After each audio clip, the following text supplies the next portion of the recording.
बेटा, क्या तुमने कभी अपने जीवन में यह पीड़ा अनुभव की है कि तुम किसी के लिए हर समय उपलब्ध रहते हो, फिर भी वही व्यक्ति तुम्हें बार बार नजरअंदाज करता है? तुम संदेश भेजते हो, उत्तर देर से आता है। तुम फोन करते हो, सामने वाला व्यस्त होता है। तुम स्नेह दिखाते हो और बदले में तुम्हें शून्य मिलता है। और सबसे अधिक पीड़ा की बात यह है कि इतना सब होने के बाद भी तुम उसी व्यक्ति के लिए अच्छे बने रहते हो।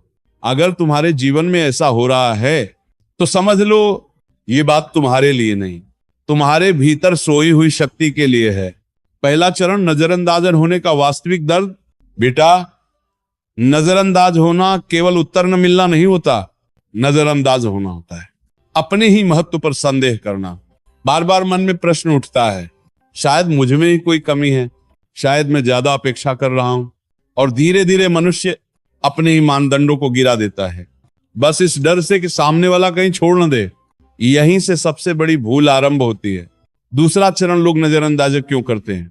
ध्यान से सुनना बेटा, यह वाक्य बहुत महत्वपूर्ण है। लोग तुम्हें नहीं, तुम्हारी हर समय उपलब्धता को नजरअंदाज करते हैं।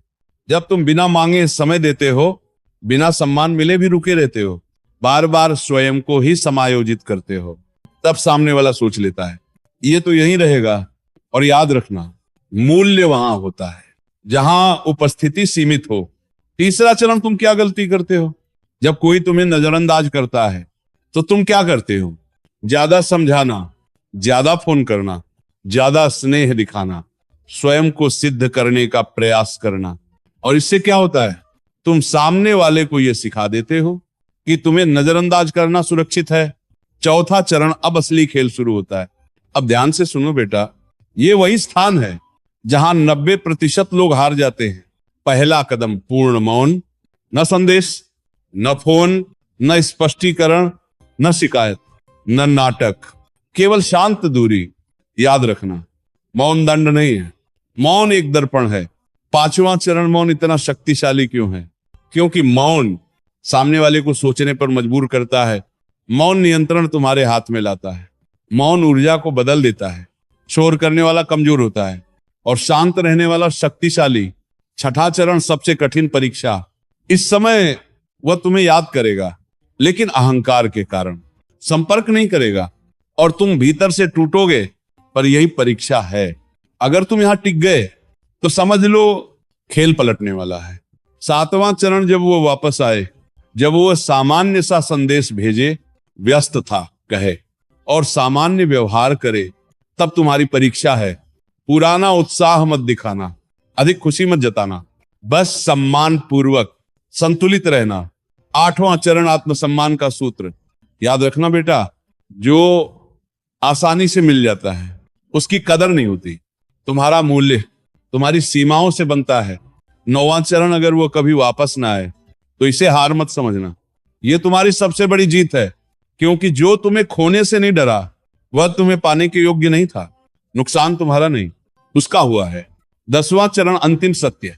तुम्हारा काम है सम्मान देना, ईमानदार रहना और मौन रहकर शक्तिशाली बनना। तुम्हारा काम नहीं है पीछा करना, गिड़गिड़ाना और स्वयं को छोटा बनाना। अंतिम संदेश, अगर ये बात आज तुम्हारे हृदय को छू गई है तो याद रखना, तुम बदले जाने योग्य नहीं हो। तुम केवल एक विकल्प नहीं हो, तुम अनमोल हो। बस स्वयं के लिए खड़ा होना सीख लो। और अगर तुम चाहते हो ऐसी ही बातें जो मन को झकझोर दे और आत्मा को मजबूत करें। और बेटा याद रखना, जीवन में कभी भी दूसरों के व्यवहार से अपनी आत्ममूल्य घटाना मत। तुम्हारे अंदर वह शक्ति है जो किसी भी नजरअंदाज करने वाले व्यक्ति को तुम्हारी कदर करने पर मजबूर कर सकती है। जीवन का अर्थ केवल दूसरों के साथ बने रहने में नहीं है, जीवन का अर्थ है स्वयं के साथ स्थिर और मजबूत रहना। अब से हर बार जब कोई तुम्हें कम आंकने की कोशिश करे, अपनी ऊर्जा संभालो, मौन रखो, अपने आप को कमजोर मत दिखाओ। यह समय है अपने स्वयं सम्मान को जीने का, यह समय है अपनी सीमाओं को तय करने का, यह समय है अपनी असली शक्ति दिखाने का। और अगर कोई तुम्हें समझे या ना समझे, इसका मतलब यह नहीं कि तुम कम हो, इसका मतलब केवल यह है कि तुम्हारा मूल्य सही जगह पर समझा जाएगा। बेटा याद रखो, तुम निरंतर मजबूत बनो, तुम स्वयं के लिए खड़े रहो और तुम कभी भी किसी के लिए कम मत हो। यही सच्चा आत्मसम्मान है, यही असली जीत है। और अब उठो, मजबूत बनो और अपने जीवन की डोर अपने हाथ में लो। और बेटा, ये मत सोचो कि दूसरों का व्यवहार तुम्हारे मूल्य को परिभाषित करता है। नहीं, जीवन में कभी कोई तुम्हें कम आंक सकता है, लेकिन इसका मतलब ये नहीं कि तुम कम हो। इसका मतलब केवल ये है कि तुम्हारा मूल्य भी सही जगह पर नहीं समझा गया। याद रखो, हर बार जब कोई तुम्हें नजरअंदाज करे, ये तुम्हारे आत्मसम्मान की परीक्षा है। ये तुम्हारे भीतर छुपी शक्ति को जगाने का अवसर है। यही समय है अपने अंदर के आत्मविश्वास को महसूस करने का। जीवन में सबसे बड़ी गलती ये होती है कि हम दूसरों के लिए अपने सीमाओं को तोड़ देते हैं, अपने स्वाभिमान को गिरा देते हैं और अपनी ऊर्जा दूसरों की अनदेखी में बर्बाद कर देते हैं। लेकिन बेटा, अब से ऐसा मत करना। अब से जब कोई तुम्हें नजरअंदाज करे, शांत रहो। ये मौन तुम्हारी शक्ति का प्रतीक है। ये मौन तुम्हारे नियंत्रण का प्रमाण है। और हां, जब तुम्हें लगे कि अंदर से टूट रहे हो, जब अहंकार ये कहे कि संपर्क करो, तब याद रखना, यही तुम्हारा सच्चा टेस्ट है। यही वह जगह है जहां अगर तुम टिके रहो तो खेल पूरी तरह बदल जाएगा। और ये मौन सामने वाले को सोचने पर मजबूर करेगा। समझ लो, शोर करने वाला कमजोर होता है और जो शांत रहकर अपने मूल्य को जानता है, वही सच्चा शक्तिशाली होता है।